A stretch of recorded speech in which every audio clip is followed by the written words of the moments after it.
Hi guys, இன்றைக்கி வந்து daily விலாகில் டே 31 இன்னையோட 31 நாள் ஆகுது. அதாவது கிட்டத்தட்ட ஒரு மாதம் ஆகுது அந்த விலாக் சேனல் ஆரம்பிச்சு. ஸோ இந்த வீடியோ நீங்கள் பார்த்துட்டு இந்த வீடியோக்கு லைக், ஷேர், கமெண்ட், சப்ஸ்கிரைப் பண்ணுங்கள். ஸோ இந்த வீடியோ வந்து நிறைய பேருக்கு வந்து ரீச் ஆகும். ஸோ இன்றைக்கி என்னென்னு பார்த்தீங்கன்னா அந்த புக்ஸ் பற்றி வந்து பார்க்க போகிறோம். நான் வந்து புக்ஸ் எல்லாமே வந்து இங்கிலீஷில் தான் வாங்கியிருந்தேன். ஆனால் அதுக்கு முன்னாடி இன்றைக்கி ஒரு முக்கியமான விஷயம் என்னென்னா, இன்றைக்கி என்னென்னு தெரியல, திடீர்னு மழை பெய்ய ஆரம்பிச்சிருச்சு. நைட் வந்து கரண்ட் வர போயிடுச்சு. 11:30 தான் வந்து கரண்ட் வரும் அப்படின்னு சொல்லிட்டாங்க. ஸோ வந்து இனி வெயிட் பண்ணிகிட்டு இருக்க வேணாம் அப்படின்னு சொல்லிட்டு நான் வந்து கிச்சனில் வச்சு தான் அந்த வீடியோ எடுத்திருந்தேன். நான் முதல்ல வாங்கின புக்ஸ் பார்த்திங்கன்னா வந்து காம்போ ஆஃப் 4 புக்ஸ் அப்படின்னு சொல்லிட்டு போட்டிருந்தாங்க. 5 புக்கு சேர்த்து வந்து 400 சில்லற ரூபா அப்படின்னு போட்டிருந்தாங்க. ஸோ நான் அதில் தான் வாங்கியிருந்தேன். எல்லாமே இங்கிலீஷ் புக் தான் வாங்கியிருந்தேன். இதில் புக் வந்து பார்த்திங்கன்னா இக்கிகாய். அடுத்தது பார்த்திங்கன்னா வந்து how to win friends and influence people, அந்த புக் வாங்கியிருந்தேன். அப்புறம் பவர் ஆஃப் மணி அப்படின்னு நிறைய புக்ஸ் வந்து வாங்கியிருந்தேன். கிட்டத்தட்ட 5 புக் வந்து என்கிட்ட இருந்தது.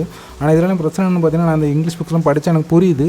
ஆனால் சில வார்த்தைகள் எனக்கு புரியுது. அதை வந்து அதை நம்ம வந்து ட்ரான்ஸ்லேட் பண்ணி தான் வந்து பார்க்குற மாதிரி இருக்குது. ஆனால் இந்த மாதிரி புக்ஸ் எல்லாம் நீங்கள் ப்ரொடக்டிவிட்டி புக்ஸ் வாங்கியிருந்தீங்கன்னா நீங்கள் உங்களுக்கு தெரியும். அதெல்லாம் நம்ம வந்து உள்ளே எடுத்துக்கிட்டு நம்ம வாழ்க்கையில் அப்ளை பண்ணுறதுக்காக தான் நம்ம அந்த புக்ஸ் வாங்குவோம். ஆனால் எனக்கு வந்து இந்த படித்தோடனே எனக்கு புரியுது. ஆனால் அதுக்கப்புறம் வந்து நான் அதை வந்து மறந்துடுறேன். ஓகேவா, நான் அந்த படித்ததையே மறந்துடுறேன். அது என்ன சொல்ல வந்துச்சுங்கிறதே மறந்துடுறேன். அதுவும் தமிழில் படித்தா எனக்கு வந்து அப்படி அந்த மைண்டில் எப்படி இருக்கான், இப்படி இந்த புக்கில் சொல்லிச்சில அப்படின்னு சொல்லிட்டு எனக்கு இருக்கும். ஆனால் இங்கிலீஷில் படித்தா புரியுது, ஆனால் வந்து நான் மறந்துடுறேன். அது என்ன ப்ராப்ளம்னு எனக்கு தெரில. ஸோ வந்து நான் இனிமேல் புக்ஸை வந்து கொஞ்சம் இன்டெப்த்தாக படிக்கணும்னு எனக்கு தோணுது. நான் இதில் முக்கால்வாசி இதில் வந்து இங்கிலீஷில் வந்து சில வார்த்தைகள் எனக்கு வந்து என்னென்னு புரியாது. அதை நான் வந்து ஆன்லைனில் போட்டு தான் வந்து பார்க்குற மாதிரி இருக்குது இன்றைக்கு வரைக்கும். ஸோ வந்து இந்த 5 புக்குமே நான் வந்து வாங்கி கொஞ்ச நாள் படிச்சுட்டு திரும்ப உள்ளே வச்சுட்டேன். திரும்ப இப்போ இன்றைக்கி எடுத்துருக்கேன், திரும்ப இனி படிக்க ஆரம்பிக்கணும் அப்படின்னு சொல்லிட்டு 5 புக்கும் ஒன்றா தான் படிக்கணும்.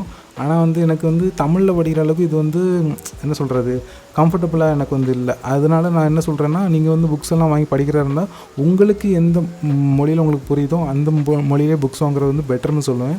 சும்மா இங்கிலீஷில் வாங்கிட்டு எனக்கு இங்கிலீஷ் தெரியும்னு படிச்சுட்டு அது மூலிமா இங்கிலீஷ் நாலேஜ் வளர்த்துக்க முடியும்னா வளர்த்துக்க முடியும். ஆனால் ஒரு சில இந்த மாதிரி ப்ரொடக்டிவ் புக்ஸ் எல்லாம் வந்து படித்து தெரிஞ்சுக்கிறத வாங்க வேண்டிய புக்ஸு. ஸோ அதை வந்து வாங்குறது வந்து உங்களுக்கு தெரிகிற மொழியிலே வாங்குறது வந்து பெட்டராக இருக்கும். ஸோ இந்த விலாக் அவ்வளோதான் கைஸ்.